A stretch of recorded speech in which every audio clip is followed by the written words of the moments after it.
नमस्कार, आप देख रहे हैं न्यूज इंडिया और आपके साथ मैं हूं भानु दीक्षित। रुक करते हैं खबरों का। उप मुख्यमंत्री सचिन पायलट ने पीसीसी में कांग्रेस पदाधिकारियों की बैठक ली। पायलट ने बैठक में लोकसभा चुनाव को लेकर मंथन किया। पायलट ने कहा कि प्रदेश में कांग्रेस की सरकार बन गई है और लोकसभा चुनाव के लिए भी कांग्रेस पार्टी पूरी तरह तैयार है। लोकसभा चुनाव में कांग्रेस पूरी 25 सीटें जीतेगी। समय से पहले हमारी तैयारियां हो चुकी हैं। मैंने पहले भी कहा कि 25 की 25 लोकसभा सीटों पे जो धरातल के हमारे कार्यकर्ता और नेता हैं, लगभग 10,000 ऐसे लोगों से हमने मुलाकात कर फीडबैक लिया है। और कल एक और मुलाकात हम करेंगे, मुख्यमंत्री जी, महासचिव महोदय और हम सब लोग बैठकर एक प्रथम राउंड की चर्चा करेंगे। जो फीडबैक हमें मिला है, मंत्री रिपोर्ट लेकर आए हैं, हर जिले में मीटिंग हुई है और हमारी जो तैयारियां हैं बूथ से लेके स्टेट लेवल तक पूरी पुख्ता हैं। हमारे यहाँ जिताऊ बहुत से कैंडिडेट्स हैं। केंद्र सरकार ने आज अपना अंतरिम बजट पेश कर दिया है। इस दौरान प्रदेश बीजेपी मुख्यालय में बजट सीधा प्रसारण रखा गया। वहीं बीजेपी नेता और कार्यकर्ता इस दौरान मौजूद रहे। मीडिया से बात करते हुए बीजेपी नेताओं ने बजट को बेहतर बताते हुए देश की जनता के लिए अच्छा बताया और कहा कि सरकार भले लोकसभा चुनावों में उतरने जा रही है, लेकिन बजट को संकल्प की तरह बनाया गया है, न कि सिर्फ घोषणा की तरह। ये क्योंकि केंद्र सरकार का अंतरिम बजट था और इस बजट में जिस तरीके की अपेक्षा थी, खास तौर पर देश भर के किसानों को एक बड़ी सौगात केंद्र की सरकार ने दी है। मैं ये समझता हूं कि बहुत पुरानी मांग थी, क्योंकि खेती के बारे में ये बात निश्चित थी कि खेती अब घाटे का सौदा है। उसकी कीमत तय हो, उसकी लागत कम हो और बीमा को मजबूत बनाया जाए ताकि किसान उसका लाभ ले सके। और उसी कड़ी में जो न्यूनतम 2 हेक्टेयर तक 6,000 रुपये उसके खाते में सीधे जमा होंगे। किसान को बीज के लिए, खाद के लिए निश्चित रूप से एक संबल मिलेगा, उसकी मजदूरी का एक परिश्रम उसको मिलेगा। तो निश्चित रूप से मैं कह सकता हूं कि जो मंशा सरकार की थी, जो अपेक्षा किसानों की थी, पूरी हुई है। टैक्स स्लैब की मांग बहुत बरसों से लगातार उठती रही है। उससे जो हमारा मिडिल क्लास है, क्योंकि लोगों की आय की सीमा बढ़ी है और उन अपेक्षाओं के साथ एक पुरानी मांग थी जो सरकार ने पूरी करी है। 2022 तक इस देश में कोई आवासहीन नहीं होगा। बजट आपने भी देखा है, हमने भी देखा है। कांग्रेस में और भारतीय जनता पार्टी में एक सबसे बड़ा अंतर ये है कि कांग्रेस सिर्फ घोषणा करती है, क्रियान्वित नहीं करती। भारतीय जनता पार्टी की सरकार ने आज क्रियान्वित की बात कही है और देश के प्रधानमंत्री जी के नेतृत्व के अंदर जो सरकार काम कर रही है, आज बजट के अंदर स्पष्ट कहा है कि जो योजना हम लागू करें, जैसे उन्होंने कहा कि जो 2 हेक्टेयर तक के कृषक हैं उनको हम 6,000 रुपये वार्षिक उनके खाते में डालने का काम करेंगे। और उसके अंदर कहा कि ये योजना 1 दिसंबर से ही लागू है, यानी कि तत्काल क्रियान्वित करने का काम सरकार कर रही है। और दूसरा, एक भी क्षेत्र ऐसा नहीं है कि जिस क्षेत्र के अंदर उसको छूने का काम नहीं किया हो, चाहे वो गवर्नमेंट सेक्टर हो, चाहे प्राइवेट सेक्टर हो, चाहे किसान हो, चाहे मजदूर हो, चाहे व्यापारी हो, सभी वर्गों को छूने का काम किया है। मेरे ख्याल से इतिहास में इससे बेहतरीन बजट न तो कभी आया और न कभी आने की संभावना है। और मेरा मानना है कि आने वाले समय के अंदर इसका लाभ आम जन को मिलेगा। भरतपुर पहुंचे नेता प्रतिपक्ष गुलाब चंद कटारिया का बीजेपी कार्यकर्ताओं ने गर्मजोशी से स्वागत किया। इस मौके पर कटारिया ने कहा कि सरकार ने 10 दिन में किसानों का कर्ज माफ करने की घोषणा की थी, लेकिन करीब 50 दिन हो जाने के बाद भी सरकार ने किसानों का कर्ज माफ नहीं किया। कटारिया ने कांग्रेस पर किसानों को गुमराह करने का आरोप भी लगाया। की जनता को अनुभव हो रहा होगा कि जिस सरकार ने 10 दिन में कर्जा माफ करने की बात कह करके जनता से एक तरह से गुमराह किया, उसका 50 दिन बाद भी एक नया पैसा किसान के खाते में नहीं गया। अगर गया है तो मेरे जवाब के बाद वो बता दे कि कौन से किसान का किस खाते में कहाँ कितना पैसा गया है। क्या मतलब, इससे बड़ा धोखा 10 दिन किसी ने सौगंध दिलाया नहीं इनको कि आप 10 दिन को आप कह सकते हैं घोषणा पत्र में 5 साल का है, हम करेंगे, लेकिन सबसे बड़ा धोखा हुआ। 10% आरक्षण सबको दे दिया, कुछ राज्यों ने अपनी स्वीकृति दे दी। सरकार कह तो रही है कि सरकार के पास केवल 2 ही दिन है, 11 और 12 का, और 11 और 12 में राजस्थान से सहमति नहीं मिली तो राजस्थान में नौकरियों में भी और राजस्थान की शिक्षा में भी बच्चों को 10% जो अतिरिक्त है। जयपुर में परिवहन मंत्री प्रताप सिंह खाचरियावास ने परिवहन विभाग के अधिकारियों की बैठक ली। इस दौरान मंत्री ने प्रदेश के परिवहन अधिकारियों से वीडियो कॉन्फ्रेंस के जरिए कार्य में लापरवाही न बरतने की हिदायत दी। खाचरियावास ने कहा कि रोडवेज में 0% भी भ्रष्टाचार बर्दाश्त नहीं किया जाएगा। उन्होंने कहा कि लापरवाह कर्मचारियों और उगाही करने वाले आरटीओ अफसरों पर नजर रखी जा रही है और उन पर सख्त कार्रवाई की जाएगी।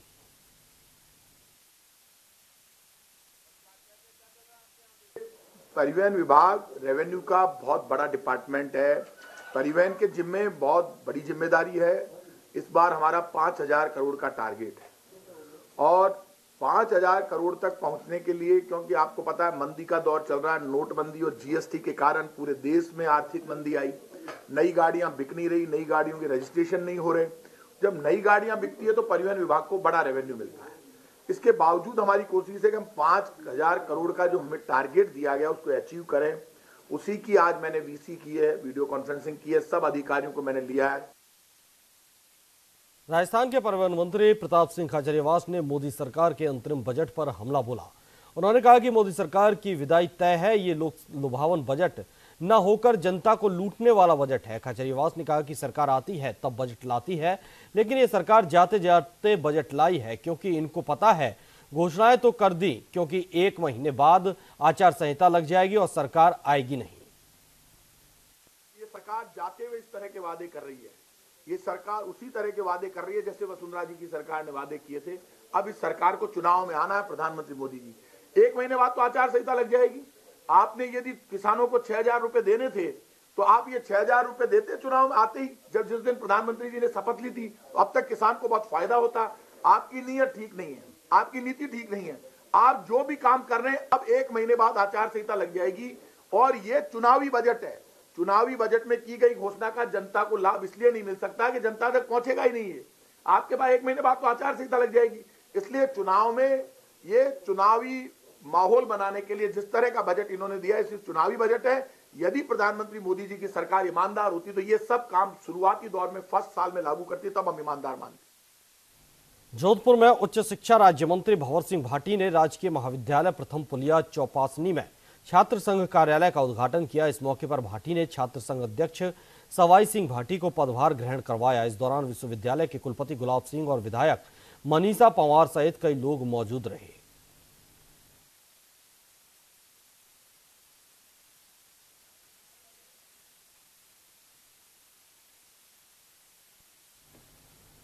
आम चुनाव 2019 के मतदाताओं को जागरूक करने के लिए ईवीएम और वीवीपैट संचालन प्रक्रिया से मतदाताओं को जागरूक किया जा रहा है। जागरूकता को लेकर जागरूकता रथ को भरतपुर अतिरिक्त जिला कलेक्टर नारायण सिंह चारण ने हरी झंडी दिखाकर रवाना किया। ये रथ 23 मार्च तक भरतपुर लोकसभा क्षेत्र में घूमेगा और लोगों को जागरूक करेगा, ताकि आगामी लोकसभा चुनाव को देखते हुए लोगों को ज्यादा से ज्यादा लोग वोट कर सकें। चुनाव है, उसके नजर भारत निर्वाचन आयोग के द्वारा निर्देश जारी किए गए हैं कि मतदाताओं में ईवीएम और वीवीपैट के लिए और मतदान करने के लिए उनको जागरूक किया जाए। इसके लिए विभिन्न तरह की गतिविधियां प्रारंभ की जा रही है। उसमें ये जागरूक रथ भी एक उसका भाग है। ये जिले के 7 विधानसभा क्षेत्रों में जाएंगे और अभी वर्तमान में तो ये 5 दिन अपने जो न्यूनतम मतदान प्रतिशत जिन पोलिंग बूथ पे हुआ है उनमें जाके ये जागरूकता संबंधी कार्रवाई करेंगे।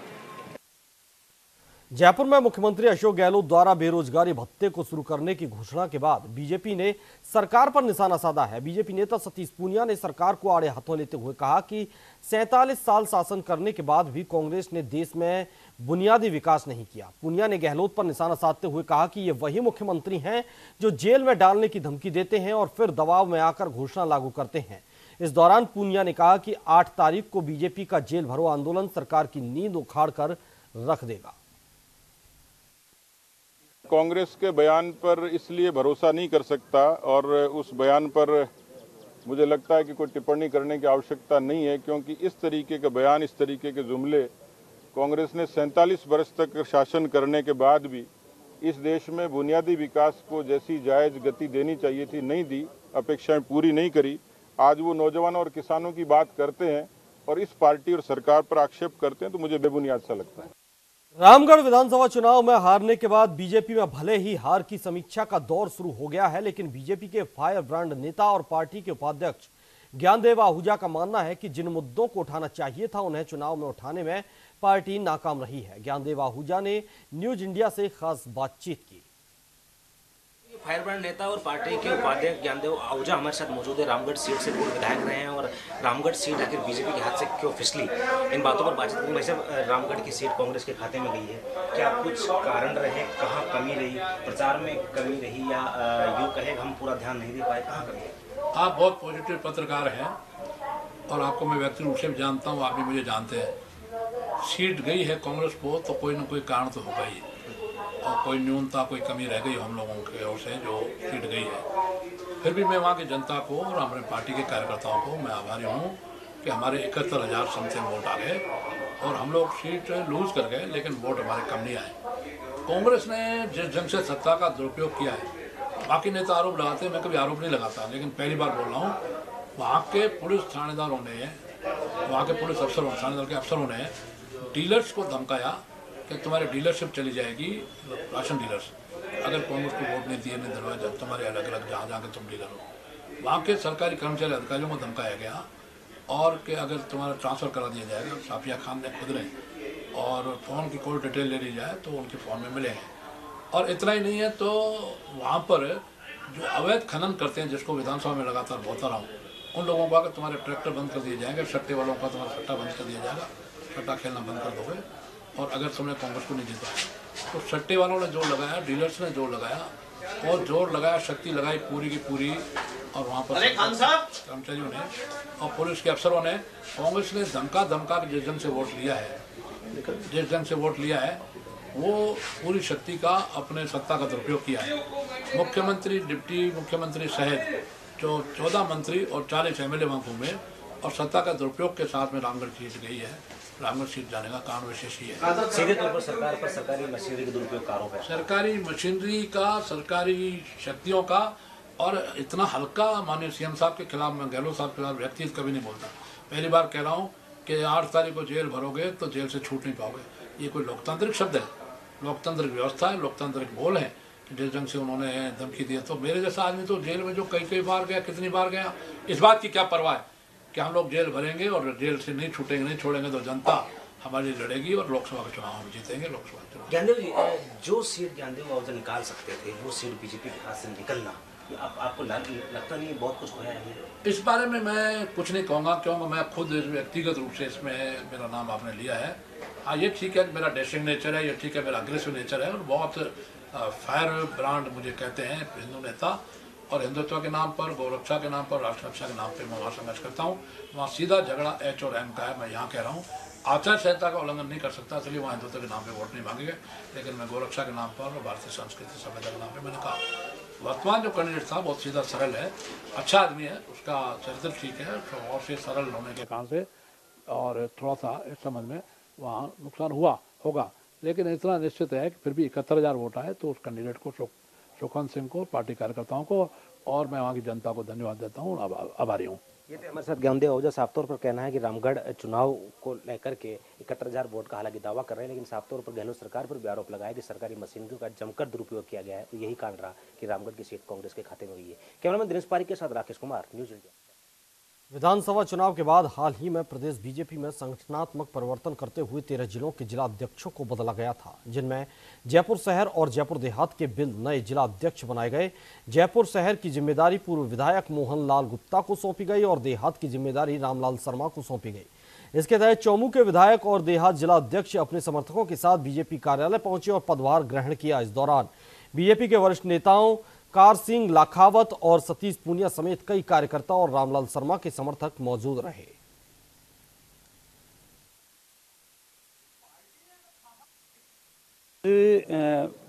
मुझे जयपुर जिला उत्तर की दायित्व दिया है संगठन के वरिष्ठ नेतृत्व ने, और आज उस 6 विधानसभा के कार्यकर्ताओं को हमने बुलाया था। आगे के कार्यक्रम भी हम तय करें और आगे किस तरीके से काम करेंगे। लोकसभा के चुनाव हमारे सामने, और उन चुनावों को दृष्टिगत रखते हुए कार्यकर्ताओं को हम सक्रिय करने के लिए जा रहे हैं। युवक की आपत्तिजनक फोटो सोशल मीडिया पर वायरल कर ब्लैकमेल करने वाले 2 आरोपियों को जयपुर की मुरलीपुरा थाना पुलिस ने गिरफ्तार किया है। पुलिस गिरफ्त में आए आरोपी अजीत सिंह और अभिनव सैनी हैं। दोनों आरोपी जयपुर के श्यामनगर के रहने वाले हैं। पुलिस ने बताया कि आज ही मुरलीपुरा थाने में प्रवादी महावीर ने मामला दर्ज करवाया था, जिसके बाद पुलिस ने ये कार्रवाई की है।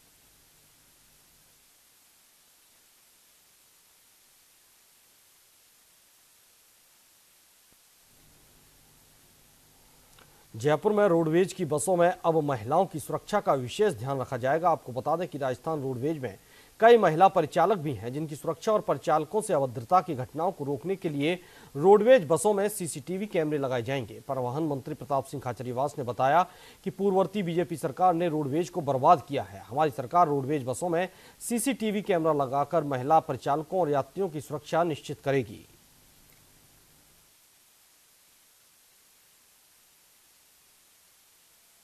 आपने बहुत बात कही कि पिछली सरकार स्कीमें लेकर आई, कागजों पर लेकर आई, बातें बहुत बड़ी बड़ी की सरकार ने।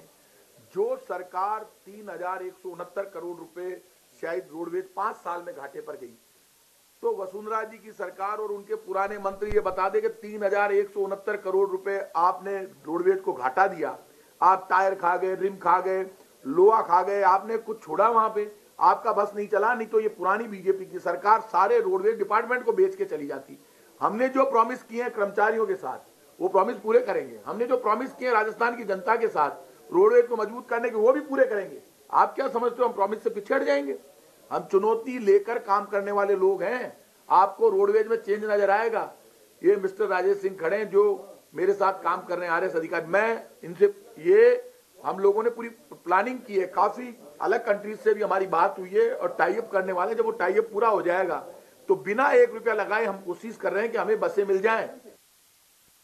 जयपुर निम्स विश्वविद्यालय के सेमिनार हॉल में विदेशी खिलाड़ियों को सम्मानित किया गया। बता दें कि all India Nigerian students and community association की ओर से फुटबॉल प्रतियोगिता का आयोजन किया गया, जिसमें अगुई इरोनसी फुटबॉल क्लब ने प्रथम स्थान प्राप्त किया। वहीं नामदी अजिक्वे फुटबॉल क्लब दूसरे स्थान पर रही। समारोह में best goalkeeper Mohammed Abu Bakar, best defender Zika, best midfielder Sagir, best forward Mubarak Pogwa, best coach Inua Barua को अवार्ड मिला। साथ ही पुरस्कार वितरण समारोह में बतौर मुख्य अतिथि dean student welfare doctor UK Gupta ने बताया कि फुटबॉल एक ऐसा खेल है जिसको खेलने से शरीर का सर्वांगीण विकास होता है। फुटबॉल नाइजीरिया देश का राष्ट्रीय और पॉपुलर खेल है। इस अवसर पर सहायक निदेशक जनक शेखावत, निदेशक फॉरन शैल, पीके पांडे, अलका विजय और सभी छात्र छात्राएं मौजूद रहे।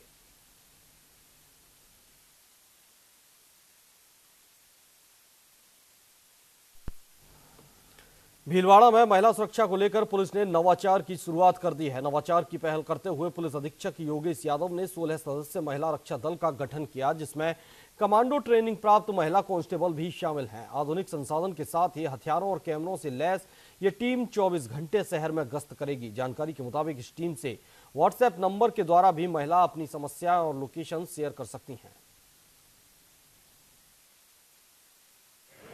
महिलाओं एवं बच्चों के साथ जो होने वाले अपराध हैं, छोटे मोटे कोई ईव टीजिंग के या कोई छीटाकसी, अपराध छोटा है लेकिन बहुत ही संवेदनशील अपराध है और उस अपराध से निपटने के लिए हमने एक रक्षा टीम तैयार की है, जिसमें हमारी एक प्लाटून स्ट्रेंथ है, लगभग 16 के करीब। इसमें लेडी ऑफिसर्स, लेडी जवान्स हैं, हेड कांस्टेबल्स हैं, जो सभी 2 व्हीलर्स पे, स्कूटीज पे और मोटरसाइकिल पे तैनात रहेंगी।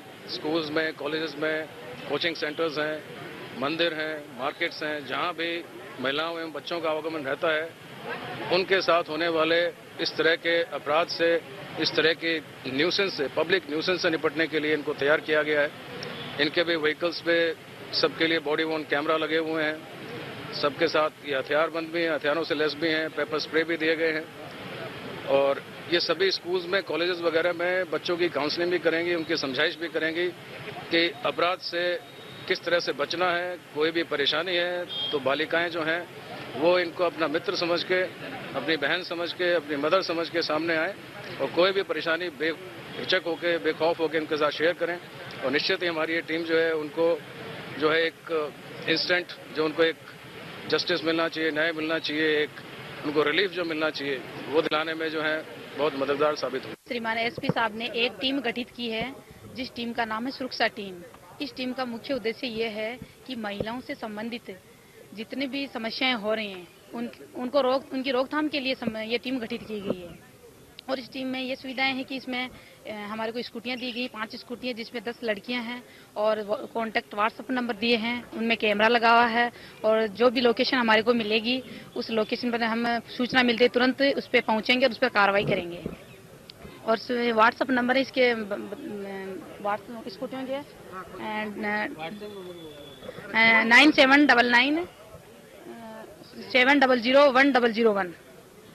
100 जोधपुर 5वां मारवाड़ हॉर्स शो पाबूपुरा के Maharaja Gaj Singh sports foundation polo ground पर शुरू हुआ। All India Marwari horse society और Marwari horse stud book registration society of India के संयुक्त तत्वाधान में आयोजित 3 दिवसीय हॉर्स शो में देश के विभिन्न प्रदेशों में स्टड बुक द्वारा रजिस्टर्ड घोड़े भाग ले रहे हैं। Stud book registration society of India के सचिव कर्नल उमेश सिंह ने बताया कि 3 दिवसीय हॉर्स शो का उद्देश्य मारवाड़ी नस्ल के घोड़ों की पहचान और गुणवत्ता को बनाए रखना है। मारवाड़ी घोड़े अपनी सुंदरता, चंचलता और स्वामी भक्ति के लिए विश्व में प्रसिद्ध हैं, वहीं इनकी विश्व बाजार में जबरदस्त मांग है। इस हॉर्स शो से उन्हें उचित मंच मिलता है।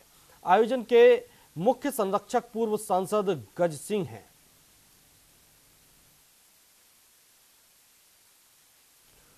हरदोई की बेनीगंज कोतवाली पुलिस को मुखबिर की सूचना पर गौकसी करने वाले 4 लोगों को गिरफ्तार करने में सफलता मिली है। पुलिस ने इनके पास से अवैध तमंचे, कारतूस, धारदार हथियार, एक बाइक और एक कार भी बरामद की है। इन लोगों ने बेनीगंज कोतवाली क्षेत्र में 21 जनवरी को गौकसी की घटना को अंजाम दिया था। आपको ज्ञात होगा कि अभी से 10 दिन पहले तिकोनिया ग्राम थाना बेनीगंज में एक गौकशी की घटना हुई थी। पुलिस ने तत्काल मौके पर पहुंच करके वहां पर अपनी कार्रवाई शुरू की थी और मुकदमा लिख करके जो अज्ञात गोकश थे उनकी तलाश जारी कर दी थी। बाद में सरवराज शेख की मदद से और तमाम मुखबिर की मदद से आज 4 आरोपियों को पकड़ने में बेनीगंज पुलिस ने सफलता प्राप्त की है, जिनके नाम में मुजीब, मुस्तकिम, वसीउल्ला एवं शमीउल्ला। इन चारों के विरुद्ध पहले से काफ़ी मुकदमे पंजीकृत हैं। मुजीब के ऊपर 7 मुकदमे हैं, बाकी लोगों के ऊपर भी 4-4, 5-5 मुकदमे इसी नेचर के हैं। इनके पास से एक स्विफ्ट गाड़ी जिसमें ये जो मांस होता था उसको ट्रांसपोर्ट करते थे, एक अपाचे मोटरसाइकिल जिससे वो रेकी करते थे और काटने का सामान 5 चाकू, एक बड़ा चाकू और 2 असलहे और रस्सी और चादर, इतना सब कुछ बना। बुलेटिन में फिलहाल इतना ही। देखते रहिए न्यूज़ इंडिया।